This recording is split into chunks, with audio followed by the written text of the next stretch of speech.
Terima kasih sudah berkunjung ke channel kami. Kali ini kita akan membahas cara membuat virtual choir. Sebelumnya, mohon klik subscribe dan like. Baik, kami lanjutkan. Pertama-tama, siapkan partitur lagu yang mau dinyanyikan. Kedua, siapkan juga musik MIDI atau musik pengiring lagu tersebut. Setelah keduanya siap, kirimkan ke setiap anggota paduan suara. Mulailah latihan. Bagaimana caranya? Langkah pertama, latihanlah lewat video call di WhatsApp atau di Zoom. Kalau di WhatsApp, maksimal peserta latihan hanya 8 orang. Kalau di Zoom bisa 50 orang. Tapi mungkin belum semua anggota paduan suara yang bisa memakai aplikasi Zoom. Maka lebih bagus pakai WhatsApp. Kan maksimal 8 orang. Cara mengatasinya adalah latihanlah per kelompok suara.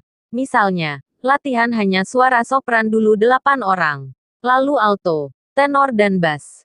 Bila sudah bisa, maka lanjutkan dengan perekaman. Bagaimana caranya? Caranya gampang. Tiap orang merekam suara mereka bernyanyi. Misalnya yang suara sopran ada 8, maka tiap orang merekam mereka bernyanyi di tempat masing-masing. Alat yang diperlukan adalah headset dan HP Android. Jika kedua alat ini sudah ada, maka sambungkan headset ke HP dan pasang ke telinga. Lalu putar musik MIDI atau musik pengiringnya. Setelah itu, cari kamera, dan pencet video. Pasti musiknya matikan. Anda cari aja lagi musiknya. Scroll dari paling atas ke bawah, sampai muncul musiknya. Jika sudah muncul, hidupin musiknya. Nah, bisa kan rekam sambil mutar musik? Jika sudah bisa, ulangi dari awal musiknya, dan nyanyikan lagunya.